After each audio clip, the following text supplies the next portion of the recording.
Marhaban lakum, ahochiya minasan. Afwan jidan ya teman-teman karena udah lama nggak update.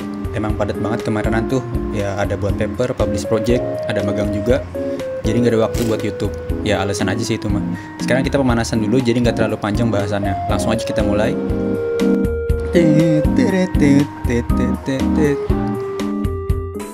Sekarang kita lanjut setelah Frank pergi dari tempatnya Eugene. Ya keluar dari guild. Mereka berencana untuk mengecek dapur yang pernah Rengil tawarin. Di jalan yang searah ada panti asuhan yang merupakan salah satu saingan berat di lomba memasak. Sehingga mereka memutuskan untuk mampir. Di panti mereka mendengar suara teriakan dan langsung ngintip lewat jendela. Di dalam terlihat cowok berambut mohak yang lagi marahin wanita tua karena salah ngasih resep. Kita sebut aja dia Ishida. Dia protes karena resep yang dikasih itu nggak jelas dan nggak ada takaran di dalamnya. Wanita itu bilang kalau dia memang tidak pernah pakai takaran saat memasak. Ishida nggak percaya dan terus marah-marah. Master melihat status wanita itu dan dia memang punya skill memasak yang sangat tinggi, bahkan mendapat rahmat dari Dewi memasak. Di sini Fran kesel melihatnya. Master nyuruh Fran untuk tidak berlebihan agar tidak merepotkan pihak panti. Kemudian Fran nendang kepala belakang Ishida sampai matanya kayak mau keluar. Master protes karena Fran gak dengerin Master. Fran gak merasa bersalah, toh Ishidanya juga gak mati. Fran menanyakan kondisi si wanita tadi yang bernama Iyo, tapi Iyo lebih khawatir kondisi si Ishida. Mereka kemudian ngobrol dan mengetahui kalau panti asuhan Baru Bora beberapa tahun terakhir telah mengalami kesulitan keuangan setelah mereka tidak lagi menerima dana dari bangsawan. Mereka telah mengajukan gugatan ke pengadilan soal status bantuan mereka, tetapi usahanya tidak berhasil dan mereka terpaksa harus mencari sumber dana lain.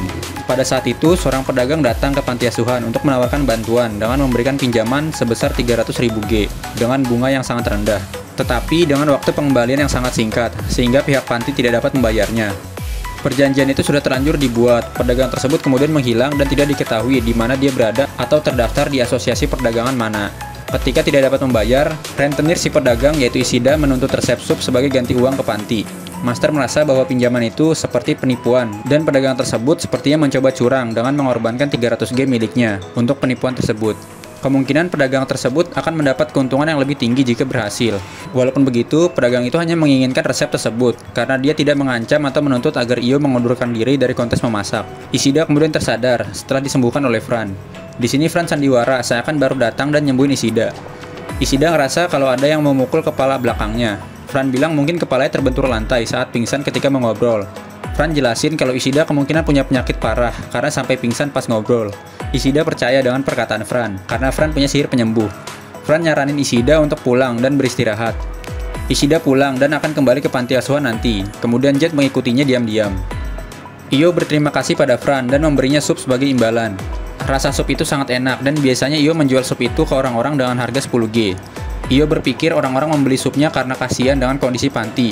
Dia bersyukur karena ada kontes memasak yang menambah pemasukannya. Master berpikir sebaliknya karena sup yang dibuat Iyo ini jauh lebih mahal dari 10 G. Tidak lama ada seorang gadis yang menerobos masuk ke panti. Gadis itu berambut silver pendek. Master mengetahui namanya adalah Charlotte dan memiliki kelas sebagai battle dancer. Charlotte datang karena mendengar rentenir kembali datang ke panti.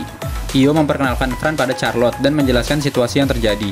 Di sini diketahui Charlotte juga adalah seorang petualang meskipun peringkatnya masih di bawah Fran. Charlotte berterima kasih pada Fran karena telah membantu panti. Charlotte menjadi petualang untuk mendapat uang dan membiayai panti asuhan. Dia melakukannya sebagai belas jasa karena panti yang sudah membesarkannya. Iyo di sini merasa bersalah karena membiarkan Charlotte bekerja keras. Charlotte hanya tersenyum dan menyuruh Iyo agar fokus supaya bisa menjual banyak di kontes memasak. Saat itu piring Fran kosong dan ada seorang anak yang ingin memberikan jatah biskuitnya untuk membalas kebaikan Fran. Fran kemudian memotek biskuit itu jadi 2. Anak itu terlihat senang sehingga Fran mengelus kepalanya. Melihat kondisi panti, Master berpikir kenapa dana untuk panti tidak mengalir lagi dan berusaha mencari solusi. Sebelum mengajukan perbaikan pada bangsawan, mereka berpikir untuk meminta bantuan pada Amanda dan mengirim pesan lewat guild. Sebelum pergi ke guild, Fran dan Master memberikan beberapa bahan makanan pada panti.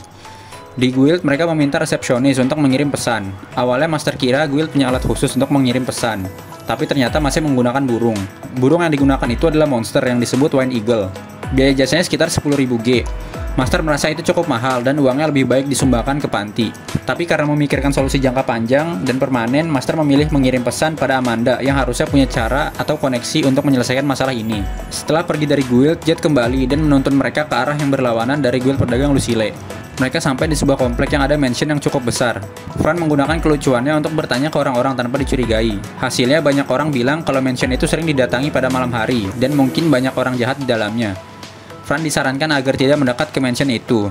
Mereka merasakan beberapa orang dan Jet juga mencium bau Isida di sana. Untuk sekarang mereka pergi dan melanjutkan urusan di Lucille. 1 jam kemudian mereka sampai di restoran yang ditawarkan oleh Renggil. Bagian dalamnya bersih dan semua bahan-bahan yang dipesan juga sudah tersusun rapi. Fran kemudian mengeluarkan bahan-bahan yang dia bawa dengan dimensional storage. Hal itu membuat abang-abang JNE yang disewa Renggil terkesima karena mereka tidak bisa membawa sebanyak Fran. Renggil udah tahu dengan skill milik Fran, tapi setelah melihat itu Renggil jadi nawarin Fran kerjaan tetap di Lucille. Si Fran malah disuruh jadi agen gratis ongkir anjir. Mereka juga ngobrol tentang mansion yang ditemukan oleh Jet. Mansion itu kemungkinan milik asosiasi dagang Yatra. Tulisannya susah, Ia merupakan mantan mafia yang menggunakan budak-budak dan memiliki relasi dengan dunia bawah tanah. Renggil menyarankan agar mereka tidak berurusan dengan asosiasi dagang itu. Setelah ngobrol, Renggil memberikan kunci restoran itu dan mereka akhirnya bisa mulai memasak. Sebelum itu mereka masih harus mendaftarkan masakan ke guild pemasak. Mereka membuat contoh roti yang akan mereka jual. Master membuat 3 jenis roti kari, yaitu roti original, pedas, dan ekstra pedas. Setelah mencoba beberapa kali, mereka berhasil membuat roti yang sesuai. Mereka memberikan setengah jumlah roti yang mereka buat ke guild pemasak, dan sisanya dimakan oleh Fran dan Jet. Fran menyukai roti kari original dan pedas, tapi tidak bisa menahan pedasnya, sedangkan Jet lebih suka roti yang pedas. Mereka memutuskan untuk membuat 40% roti kari original, 40% roti pedas, dan 20% roti ekstra pedas. Mereka kemudian pergi ke guild dan menyerahkan rotinya. Setelah itu mereka kembali untuk mempersiapkan roti kari dalam jumlah besar. Mereka berencana untuk menghabiskan malam membuat stok roti untuk besok. Di sini mereka bertemu dengan Colbert. Colbert ingin membantu. Fran kemudian meminta Colbert mencari 3 orang untuk menjadi kasir dan melakukan persiapan di stand makanannya. Fran juga menjanjikan bayaran untuk orang-orang yang membantu. Waktu sebelum kontes tersisa 2 hari, Fran akan membantu memasak sedangkan Jet menjadi penjaga. Mereka kembali ke dapur restoran dan mulai menyiapkan bahan-bahan. Master mengorganisir bahan agar sesuai dengan setiap jenis roti. Fran membantu pekerjaan yang belum dilakukan Master. Di sini Jet pengen bantu, tapi agak rusuh yang jadi malah ngacak-ngacak dapur. Master kemudian menyuruh Jet untuk membantu membuat mentega dari susu monster dengan tong kayu. Jet di sini menggigit tong itu dan menggoyangkannya. Master kembali bekerja dan tidak terasa matahari sudah terbenam. Master mengajak Fran istirahat dan menyaksikan festival bulan. Mereka bersiap untuk pergi, dengan Jet yang masih pusing setelah ngocok mentega. Di luar terdapat banyak orang dan stand makanan yang berisi makanan yang belum pernah Master lihat. Mereka mengunjungi banyak kios dan akhirnya sampai di alun-alun. Di sana mereka mendengar musik dengan gaya barat yang tidak pernah Master dengar di festival Jepang. Master menikmati musik itu sampai muncul suara gemuruh tepuk tangan di antara kerumunan. Mereka melihat parade yang di atasnya ada pendeta wanita yang akan mempersembahkan tarian dan doa kepada para dewa. Karena kerumunan terlalu ramai, mereka naik ke atap rumah terdekat dan pergi ke puncak menara di sebelah kuil. Dari sana mereka bisa melihat jelas ketika parade tadi tiba di depan kuil dan panggung yang telah disiapkan. Pendeta wanita turun dari kendaraan dan mempersembahkan doa kepada Tuhan. Setelah itu para pendeta mulai berdansa dengan beberapa wanita lain. Salah satu dari wanita tersebut ternyata Charlotte, gadis dari panti yang terlihat cantik saat menari dengan topeng di wajahnya. Para pendeta terus menari di atas panggung. Di sisi lain, ada 5 orang laki-laki yang bersembunyi di gang dan menunggu kesempatan untuk menyerang. Fran melihat situasi itu dan memutuskan untuk ikut campur. Pemimpin kelompok itu bernama Boran. Fran datang dengan polosnya ke hadapan mereka. Karena merasa dihalangi, para pria itu tidak sabar dan sedikit menyerang. Fran mengelak dari serangan pria tersebut dan menanyakan apa yang sedang terjadi. Pria itu sangat marah dan kaget, sekaligus mengancam Fran. Kemudian Boran meminta anggota timnya untuk mengabaikan Fran dan fokus pada target mereka. Sayangnya ketika melewati Fran, beberapa dari mereka terjatuh dan seperti ada sesuatu di kakinya. Karena malam hari, bayangan Jet tidak terlihat sama sekali. Jet mengunci mereka semua sehingga tidak bisa bergerak. Karena keributan tadi, para penjaga kota datang menghampiri. Fran ditanya soal para pria yang berbaring di tanah. Fran hanya bilang dia tidak ada hubungannya dengan mereka. Fran hanya mendengar mereka ingin menculik seseorang dan kemudian jatuh tiba-tiba. Penjaga itu agak meragukan pernyataan Fran. Kemudian salah satu penjaga menghentikan interogasi pada Fran dan menjelaskan kalau Fran punya hubungan dengan bangsawan Phileas. Setelahnya mereka meminta maaf dan membiarkan Fran untuk pergi. Fran dan yang lain kembali ke puncak menara untuk lanjut menonton. Mereka menikmati sisa pertunjukan ritual tersebut. Mereka melihat tarian Charlotte yang sangat indah hingga muncul aura-aura suci yang menenangkan semua orang. Setelah ritual selesai, mereka kembali ke dapur dan melanjutkan pembuatan roti. Master berencana untuk SKS sendirian, tapi Fran dan Jet ingin membantu. Fran kembali mengurus sayuran dan Jet ngocok mentega lagi. Saat sedang membuat roti, kesadaran Master tiba-tiba berpindah. Dia berada di sebuah ruangan abu-abu sepanjang 10 meter.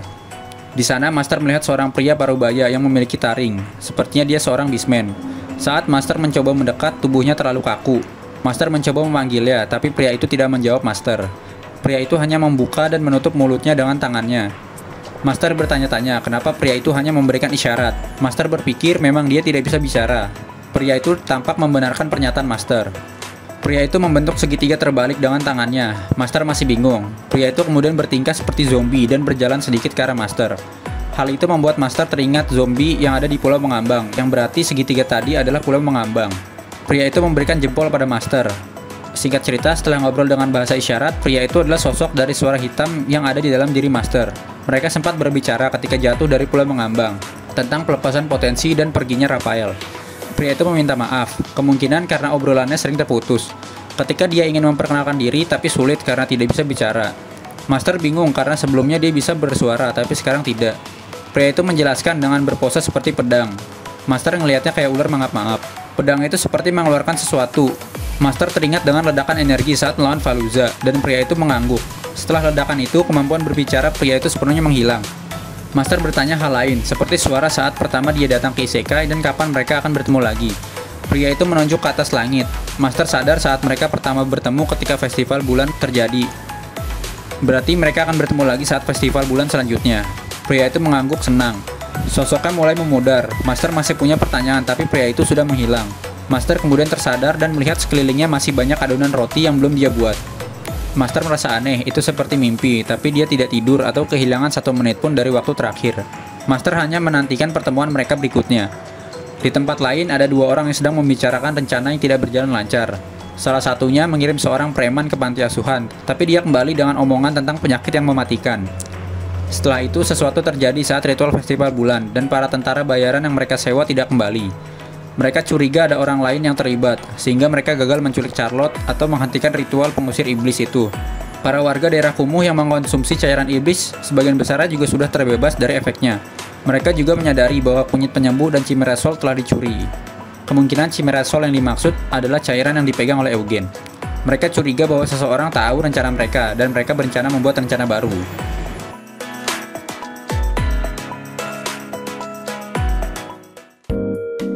Oke, segitu dulu ya guys untuk kali ini. Mungkin memang gak terlalu panjang, untuk pembukaan aja dulu ya sebelum kita lanjut ke cerita selanjutnya. Nanti gue juga rencana bahas manga lain, mungkin yang Dore Elf itu, atau ini apa, Lord, gue lupa lagi namanya, yang sekali ngomong mati musuhnya, ya itulah.